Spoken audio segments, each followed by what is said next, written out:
রাসূল সাল্লাল্লাহু আলাইহি ওয়াসাল্লাম বলেছেন, সবচেয়ে সুখী মানুষটাকে, পৃথিবীর সবচেয়ে সুখী মানুষটাকে কাল কিয়ামতের মাঠে আল্লাহ পাক এক মুহূর্ত সময়ের জন্য জাহান্নামে ঢুকাই দেবে। কতটুকু সময়? এক মুহূর্ত। আল্লাহ পাক জানেন কতটুকু সময়।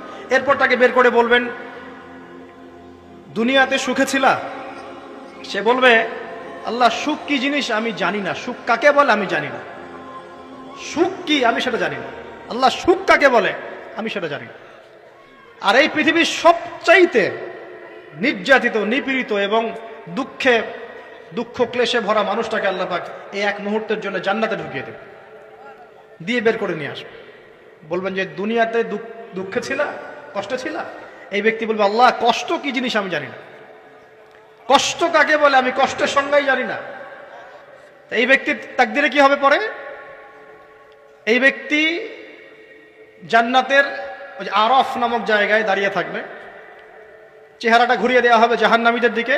সে বলবে যে আল্লাহ চেহারাটা খালি আমাকে জান্নাতের দিকে ঘুরায় দাও, আমি জান্নাতে যেতে চাচ্ছি না, খালি চেহারাটা ঘুরায় দাও, বাস এনাফ। আল্লাহ বলবেন আর কিছু চাবো না তো? না, আর কিছু চাবো না।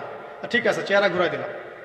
এবার চেহারা জান্নাতের দিকে ঘুরে আসে, জান্নাতের ঘ্রাণ, জান্নাতের নেয়ামতের স্নিগ্ধতা সব পাচ্ছে সে। এবার বলছে আল্লাহ শুধু দরজার কাছে নিয়ে যেয়ে রেখে দাও, ঢুকতে চাবো না। আল্লাহ বলবেন যে এইবার কথা দিয়ে কথা রাখবা? ঠিক আছে, জান্নাতের দরজার সামনে গিয়ে রেখে দাও।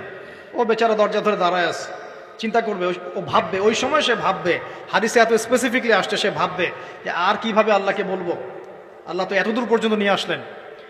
এরপর বলবে যে জাস্ট একটু উকি দিব, আল্লাহ খালি একটু উকি দিতে, ঢোকানোর দরকার নেই, খালি উকি দিব। আল্লাহ পাক বলবেন, দেখো আদম সন্তান তোমরা কিন্তু কথা খুব কম রাখো, আদম সন্তান তোমরা কথা দিয়ে কথা রাখতে পারো না। ওই যে আদম আলাইহিস সালামকে বলা হয়েছিল না, ওয়ালা তাকরাবা হাদিহি শাজারা, তোমরা গাছের কাছে যেও না, তাও তারা গাছের কাছে চলে গেলেন। তোমরা কথা দিয়ে কথা রাখো না। এবার উকি দিয়ে সে বলবে, আল্লাহ এতদূর যখন নিয়ে আসছো, আল্লাহ আমাকে আর এখান থেকে দূরে ঠেলে দিও না, আমাকে ঢুকাই দাও আল্লাহ জান্নাতের মধ্যে। আল্লাহ পাক তাকে জান্নাতে ঢুকাই দিবেন এবং এই দুনিয়ার চাইতে 10 গুণ বড় জান্নাত তাকে দিবেন ইনশাআল্লাহ। তাহলে আমরা বুঝতে পারলাম যে দুনিয়ার বাস্তবতা কি আর আসল প্রকৃত সাফল্য কাকে বলে। আরেকটা কথা বলে, এক ব্যক্তিকে জাহান্নামের শাস্তি দেওয়া হবে বছরের পর বছর, অনেক বছর, অনেক বছর। কত বছর আল্লাহ ভালো জানেন, কারণ জাহান্নামের উপর থেকে ছেড়ে দেওয়ার পরে জাহান্নামের তলায় গিয়ে পৌঁছাতেই মানে কত হাজার হাজার বছর পার হয়ে যাবে মানুষ জানে না। এত গভীর জাহান্নাম, এত গভীর। আমরা তো এখন নাসাকে ইলাহ বানিয়ে নিয়েছি, নাসা যা বলে তাই বিশ্বাস করে। ও বলে মঙ্গলে পানি আছে, আমরা বলি হ্যাঁ পানি আছে। ও বলে চাঁদে এই আছে, আমরা বলি হ্যাঁ সেই আছে। নাসা যদি এখন বলে জাহান্নাম নামে একটা জায়গা আছে, কালকে দেখবেন সব মানুষ বিশ্বাস করছে জাহান্নাম নামে একটা জায়গা আছে। এটা হলো যে সায়েন্সকে আমরা এখন উপাস্য বানাচ্ছি, এটা একটা শিরক, এটা আধুনিক শিরক। আধুনিক আরো শিরক আছে, আল্লাহর হালালকে হারাম করা, আল্লাহর হারামকে হালাল করে নেওয়া। ওইদিকে আমি যাচ্ছি না। এখন পড়তে পড়তে পড়তে একটা জায়গা তাকে দাঁড় করিয়ে দেওয়া হবে, আযাব দেওয়া হবে, আযাব দেওয়া হবে, আযাব দেওয়া হবে। এক পর্যায়ে সে চিৎকার করতে থাকবে, ইয়া মান্নান ইয়া হান্নান, ইয়া মান্নান ইয়া হান্নান। এভাবে চিৎকার করতে করতে, এগুলো আল্লাহ পাকের নাম। এগুলো কি আল্লাহ পাকের নাম। আল্লাহ পাক বলবেন, দেখো জাহান্নামের অতল গভীরে কোন আমার বান্দা আমাকে ডাকছে, কি হাজত তার, নিয়ে আসো। ওকে জিজ্ঞাসা করা হবে কি প্রয়োজন। সে শাস্তির অভিযোগ করবে, শাস্তির অভিযোগ করে তাকে বলবে যে আমার এই শাস্তি আমি সহ্য করতে পারছি না, আল্লাহ আমাকে এইটা দাও সেইটা দাও, আমাকে, আমি যেখানে থাকি সে থাকার জায়গাটা ভালো না, আমি যেখানে বসি বসার জায়গা ভালো না, এরকম অনেক কথা বলতে থাকবে। আল্লাহ পাক তখন তার গুনাহগুলোকে স্মরণ করাবেন, মানে তার এই অবস্থা কেন হলো এটা স্মরণ করাবেন। এবার সে ব্যক্তি পিছনে ফিরে, তাকে আবার পাঠিয়ে দেওয়া হবে, যাও পিছনে ফিরে যাও।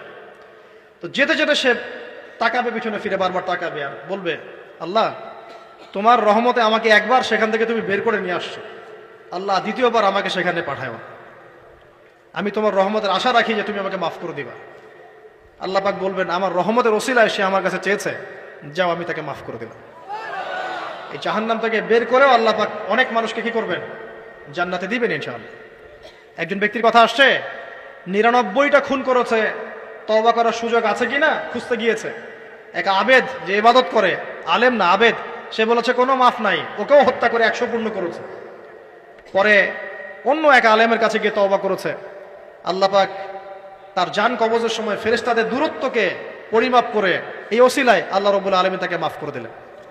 আরেক ব্যক্তিকে মাফ করেছেন আল্লাহ রাব্বুল আলামিন, যে তার সন্তানদেরকে বলেছিল আমি মারা গেলে আমার লাশটাকে পুড়িয়ে ফেলবা, অর্ধেক ছাই বাতাসে ভাসিয়ে দিবা, অর্ধেক ছাই সাগরে ভাসিয়ে দিবা, বাতাসে উড়িয়ে দিবা, সাগরে ভাসিয়ে দিবা। আল্লাহ পাক ছাই জড়ো করেছেন, করে বলেছেন কেন করেছো এই কাজ? সে বলবে মিন খাশিয়াতিকা ইয়া রব্বি, হে আল্লাহ তোমার ভয়েই কাজ করেছিলাম, আর তুমি খুব ভালো করে জানো হে আল্লাহ আমি তোমার ভয় করেছি না অন্য কোনো কারণে করেছি। আল্লাহ পাক তাকে বলবেন যাও আমি তোমাকে মাফ করে দিলাম। এক নারীর কথা আসছে, ব্যভিচারী মহিলা, জিনা করে, পতিতা মহিলা, একটা কুকুরকে পানি পান করিয়েছে, আল্লাহ তাকে মাফ করে দিয়েছে।